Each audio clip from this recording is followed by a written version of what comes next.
Estamos orgullosos de nuestra naturaleza, argentina y solidaria. Banco Credicop, 261 filiales en todo el país. Banco Credicop Cooperativo, argentino.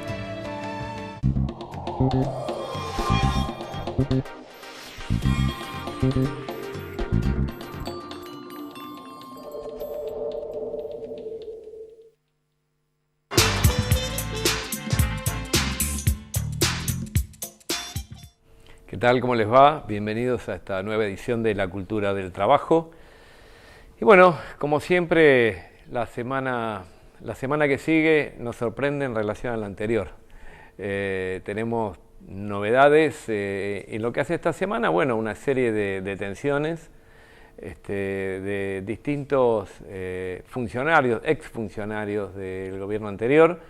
Y bueno, la pregunta que surge en forma inmediata, esta cuestión a la que no estábamos acostumbrados, que a la detención con la sola denuncia sin consustanciar una causa penal, mucho menos un proceso y tampoco una condena. Algo absolutamente novedoso, por decirlo de alguna manera, ¿verdad?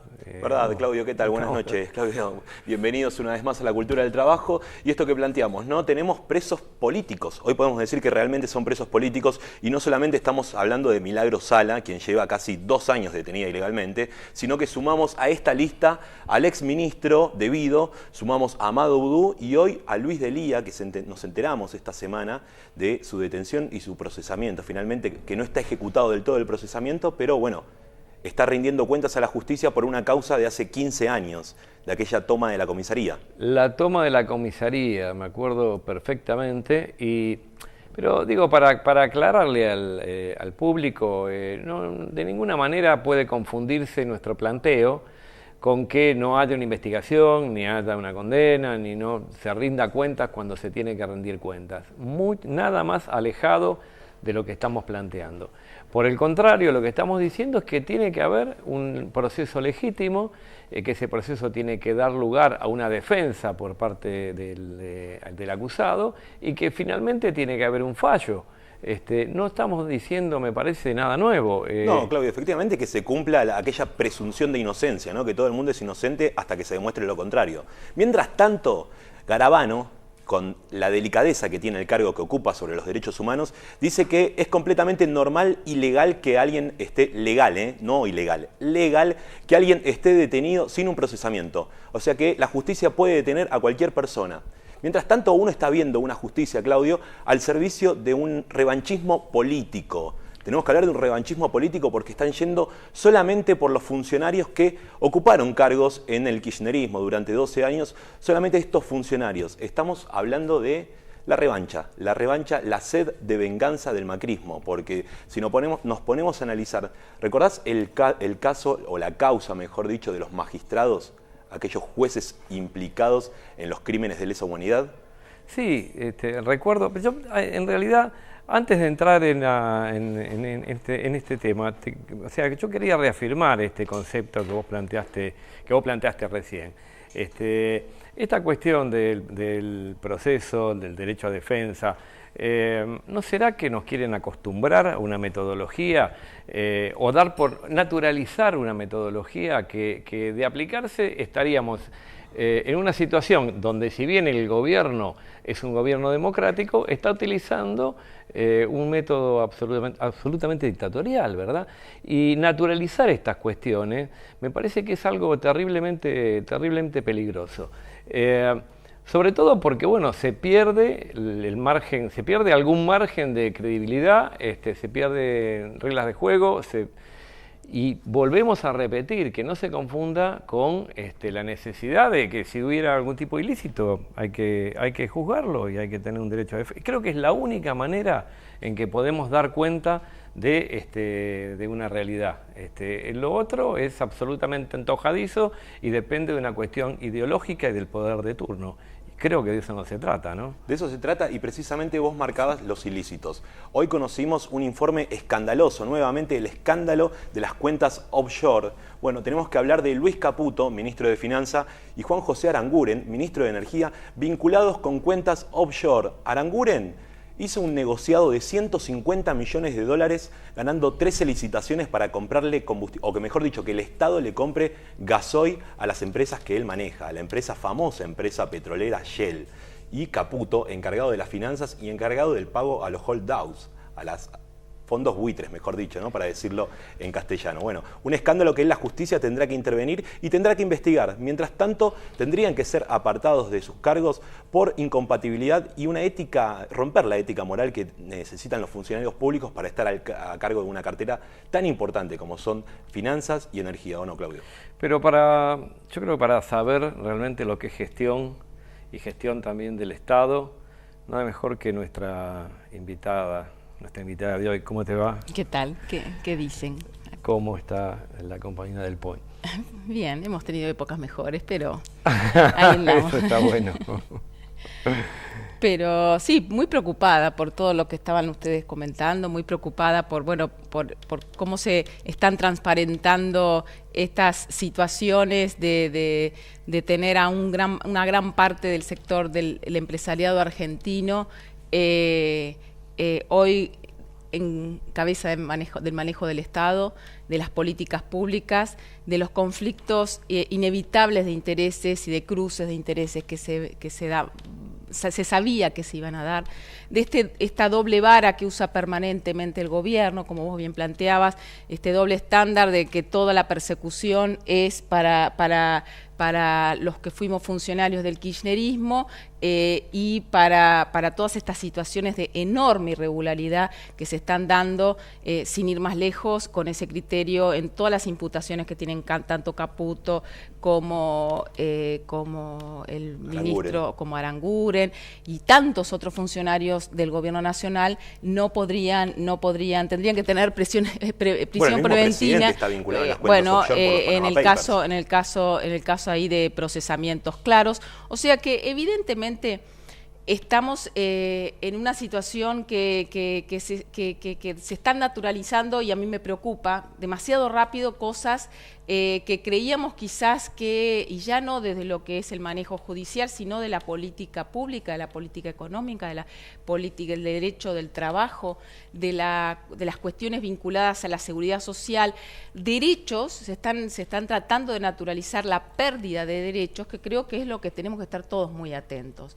Y en esta ley ómnibus que está tratando de impulsar el gobierno nacional, se cuelan directamente su vocación por ir por derechos adquiridos de los argentinos, de los trabajadores, por ir por la seguridad social, ¿sí? por ir por ese mercado tan deseado por los negocios financieros, ¿sí? Yo creo que esto quedó muy en claro siempre cuando este gobierno, los que eran funcionarios de este gobierno con representación en la Cámara de Diputados, votaron en contra de la recuperación de las AFJP y de la recuperación de un sistema público de reparto. Tantas cosas que están preocupando y yo creo que hay que hacer mucho trabajo de explicar, de comunicar, de transmitir lo que hay detrás de todas estas promesas, falsas promesas que otra vez estamos escuchando en la Argentina. Yo la verdad que a mí me sorprende muchas veces volver a escuchar debates que creíamos que estaban ya saldados, ¿no? Debates acerca de que si es bueno que flexibilizar las condiciones del trabajo va a generar más trabajo o bajar los aportes patronales va a blanquear al trabajador. Y no es así, no ha sido así en Argentina, no ha sido así tampoco en otros países del mundo, ¿no? Lo sabemos perfectamente porque tanto Hugo como yo estamos en gremios, sabemos lo que significa estar en relación de dependencia, sabemos lo que es representar a los trabajadores y esto lo vimos en los 90, o sea, en los 90 tuvimos una nueva, lo que se llamaba nueva oleada de flexibilidad, vino desde España con el ministro, con el que después fue ministro de Trabajo, Caro Figueroa. Y empezó a plantear esta cuestión de que para crear empleos había que justamente tratar de bajar las condiciones. tal cual como se está planteando hoy acá. Bueno, después de generar lo que generó España, que fue un paro y una desocupación brutal, o sea, no se creó un solo puesto de trabajo, y a su vez acá fue como además como una mala copia, ¿no? Porque llegamos al 23% de desocupación y algunas regiones del país a un promedio muchísimo más alto. Esto con la flexibilidad ya rigiendo, ya aplicándose a pleno. O sea, ¿por qué? Y porque el trabajo dependía de que se crearan puestos. Y si no se creaban puestos de trabajo porque fueran baratos o caros, se creaban puestos de trabajo si había posibilidad de realizar una ganancia en determinada producción de una mercancía, digamos, que es lo más lógico, ¿no? Ahora, a vos te ha tocado, por tu gestión, te ha tocado tratar con la clase empresaria también en general, y bueno, ¿y esto no se ve de esa manera? O sea, estos señores no tienen mercado interno, Yo digamos, creo que no se ve de esta manera. Esta es una lógica del capital, en última instancia, que yo lo extrapolaría más al capitalismo de los últimos 30, casi más de 30 años. Es cierto, empezó en España, pero esta oleada en contra del trabajo y la creciente pérdida de participación de los trabajadores en la distribución de la torta se extiende en todos los países centrales. La ampliación de la brecha de desigualdad es un dato de todos los países de las economías maduras. Que los sindicatos perdieron absolutamente capacidad de pulseada frente a esta avanzada es un dato de la realidad. Y lo interesante es que ese dato ya está muy estudiado, eso hay muchos trabajos académicos que demuestran que en realidad ha sido esa pérdida de la participación de los trabajadores en la distribución del ingreso lo que ha llevado a la crisis internacional. Es que esta situación de una demanda mundial que no crece y por eso están entrampados en una crisis de insuficiencia de la demanda, tiene que ver muchísimo con esto de que el capital se está llevando la gran parte de la torta y que esa mejora de rentabilidad que tuvieron porque bajaron el costo laboral, el famoso costo laboral, están teniendo rentabilidades récord las grandes empresas, y sobre todo las grandes empresas multinacionales, pero eso no redundó en mayor inversión. Eso no redundó en mejora de productividad, eso no redundó en que estén invirtiendo más en ciencia técnica, en innovación tecnológica. ¿Eso redundó en qué? Es que están poniendo la guita en la lógica financiera, en la bicicleta financiera. Eso es lo que está pasando a nivel mundial y eso es lo que está volviendo a pasar en la Argentina. Entonces, aún suponiendo en el caso de que bajaran, le flexibilizaran absolutamente, le garantizaran una rentabilidad, en este contexto que ofrece hoy la política pública, al capitalista le conviene mucho más meterla en el EVAC que meterla a producir. Porque además, como vos bien decís, se están quedando sin mercado, están reduciendo el mercado interno. Entonces acá hay una tensión que es muy grave, que creo que es una de las cosas más graves entre tantas que presenta esta propuesta del oficialismo, es que hoy al que tiene el capital le conviene más especular que producir, y el empresario que vos hacías referencia, que a lo mejor pierde mercado interno y vende menos, igual tiene tasa de ganancia porque la está metiendo en la bicicleta financiera. Sin embargo, el oficialismo está proponiendo 3 reformas que son la impositiva, la laboral, que es una precarización laboral, y después la del sistema previsional. ¿Cuáles son las intenciones de estas reformas teniendo en cuenta lo que vos planteás recién? Bueno, para mí clarísima lo que ha buscado este gobierno desde el principio, como todos los gobiernos neoliberales, es cambiar la relación de fuerzas entre los trabajadores y el capital, ¿sí? Entre el trabajo y el capital. No lo pudieron hacer en los primeros 2 años como hubieran querido, con la devaluación y la pulverización enseguida que hubo el salario. ¿Por qué? Porque había una clase trabajadora organizada que no concedió en el techo, ¿se acuerdan? Que le quería imponer en el primer año y también en el 2017. Por eso es muy importante cómo sigue esta película en función de cómo reacciona la clase trabajadora organizada, ¿no? Y cómo se moviliza. Porque efectivamente ese cambio de precios relativos, como decimos los economistas, de bajar el costo, no lo pudieron lograr. Entonces, yo creo que con esta reforma ellos quieren forzar una reducción del costo laboral. Con el tema previsional, yo creo que fundamentalmente, además de tratar de bajar el gasto previsional, ¿sí? Con esta trampa de esta fórmula de indexación con inflación. Por un lado quieren bajar el gasto en jubilaciones, por otro lado quieren hacer algo muy grave, que es desvincular lo que ocurra con las jubilaciones de la dinámica del mercado de trabajo, lo que pasa con el mercado de trabajo, porque hasta ahora la movilidad tenía que ver que los trabajadores activos en blanco, bien pagos, crecientemente formalizados, con aumentos salariales, eso redundaba en una mejora de las jubilaciones. Ahora quieren quebrar eso, porque yo creo que en el fondo a lo que apuntan es a desfinanciar a la seguridad social, con rebaja de aportes, y en algún momento plantear que vamos a tener que ir a un régimen otra vez o mixto o privatizado.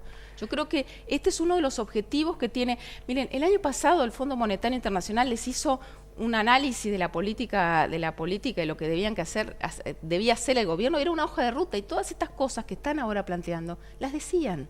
¿Es la misma hoja de ruta que hizo en los 90? Es la misma hoja de ruta, es la hoja de ruta para toda medida, el traje a medida para cualquier situación, para cualquier país, para cualquier circunstancia histórica, y que sabemos que es siempre en contra de los trabajadores. Entonces, estas tres reformas que vos planteas, fíjate que en las reformas tributarias, ¿sí?, no hay ninguna que apunte a los sectores de mayores ingresos, a los sectores ricos de la Argentina. No hay ninguna que diga, bueno, ¿qué vamos a hacer con la alícuota de ganancias marginal de las grandes fortunas en la Argentina? No, ni se toca, ni se habla.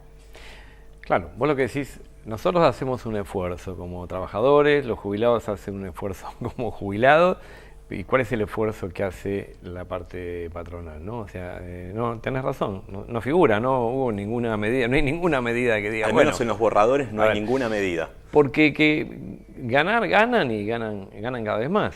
El problema es la distribución de lo que ganan. Y eso forma parte, o es inherente, coincido con lo que vos planteás, a un sistema de producción determinado, históricamente determinado.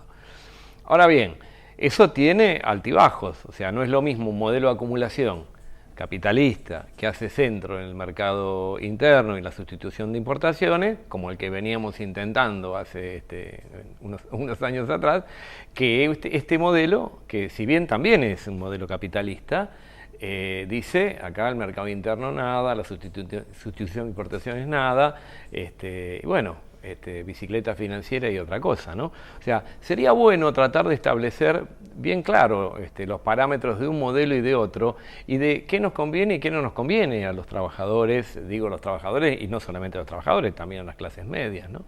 Esas serían pautas que habría que fijar muy claramente, ¿no te parece? Sí, yo creo que sí, creo que hay como líneas directrices. Creo que hoy por hoy, cómo está funcionando el capitalismo a nivel internacional, vos me decís 12 años del kirchnerismo, yo lo que más reivindico es que durante 12 años, entre otras tantas cosas, no se premió a la especulación financiera.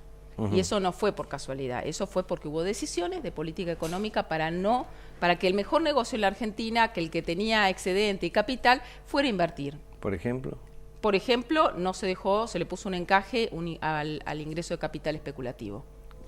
Vos lo podés traducir. ¿Cómo lo traduzco? El capital que quería venir a especular en la Argentina, se le decía, no, mira, tenés que tener como una retención del 30%, y además durante un año no te podés ir, o sea que eso no le conviene, porque ellos lo que hacen es, entran, especulan y se van rápidamente, o sea que no hubo ingreso de capital especulativo.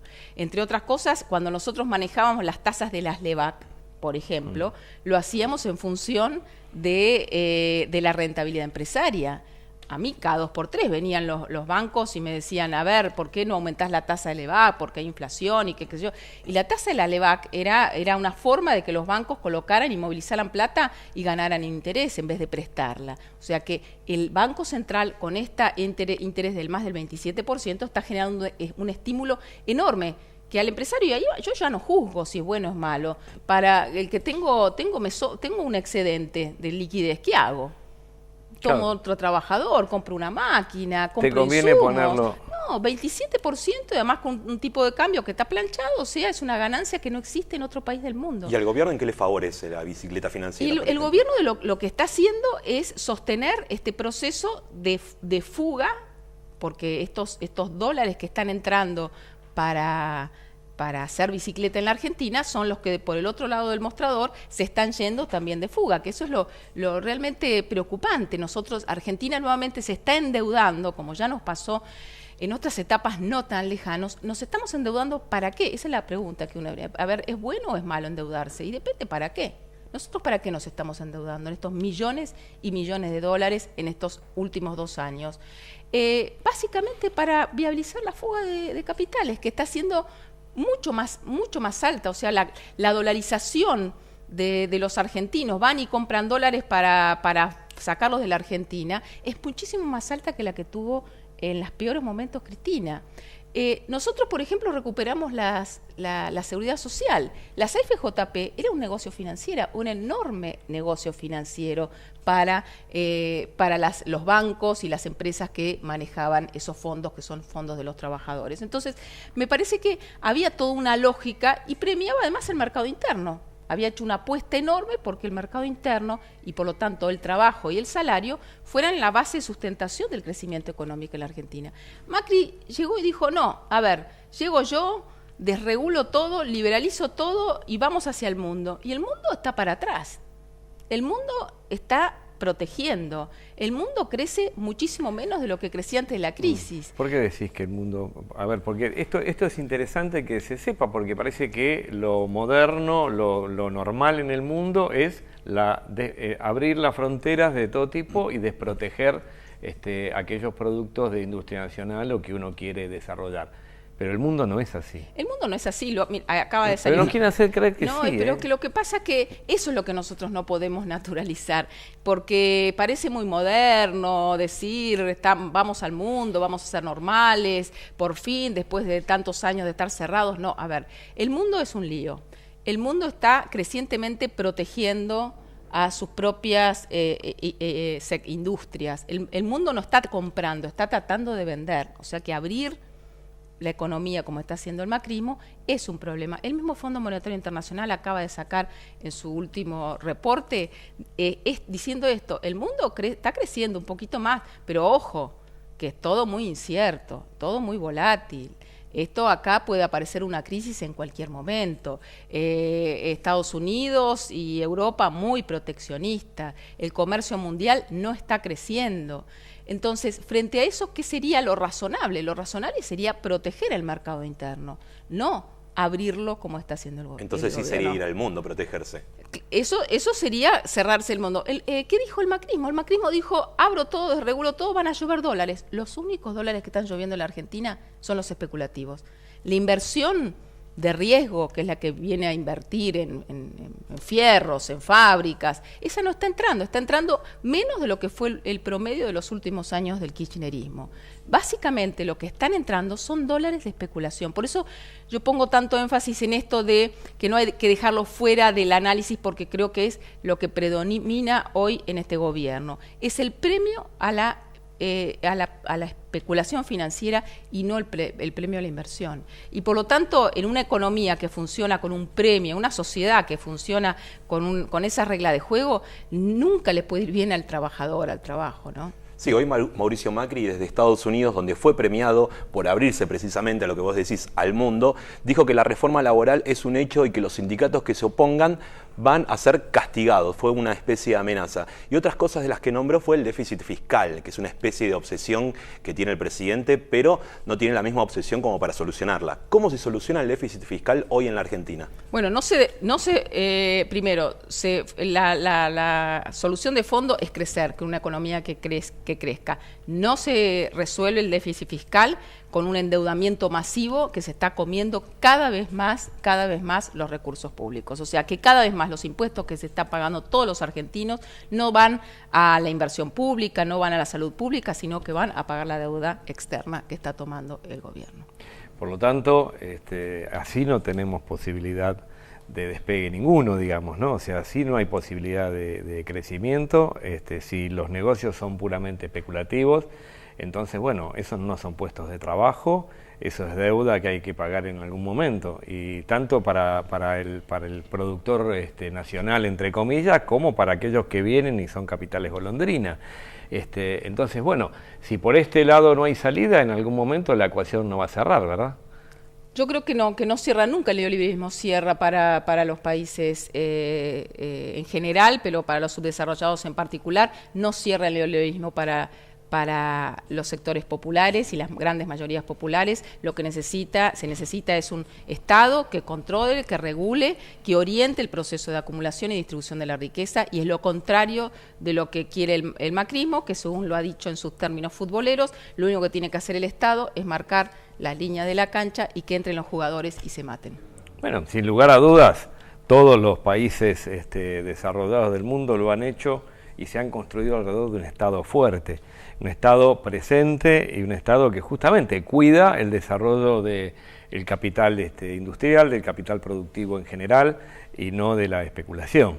Y bueno, acá tenemos absolutamente lo contrario.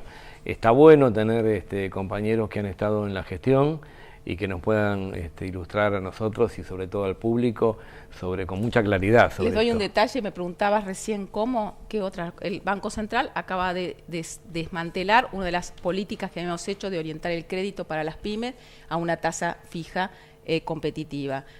Ha sacado una resolución donde desmonta esa línea de crédito y dice no, que se arreglen. A partir del año 2018 eso se iba reduciendo y los bancos no tienen más la obligación de prestar a las pymes a una tasa razonable.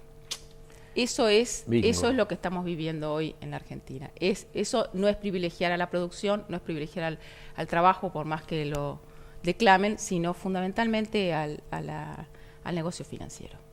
¿Vos sentiste que durante tu gestión pudiste realizar alguna de las cosas que tenías? Sí, y sentí que sí, por lo menos cambiamos la Carta Orgánica del Banco Central que nos habilitó, por ejemplo, a hacer esto, a decirle a los bancos, ustedes tienen que prestar a las pequeñas y medianas empresas, ustedes tienen que fijar una tasa de interés, a los ahorristas no le pueden pagar menos de tanto. Todo eso ya lo liberó en sus primeros meses de gestión la actual autoridad del Banco Central. Bueno, es muy importante y la verdad te agradecemos la presencia en el programa y nosotros nos estamos yendo acá hasta la semana entrante en la nueva edición de La Cultura del Trabajo. Muchas gracias.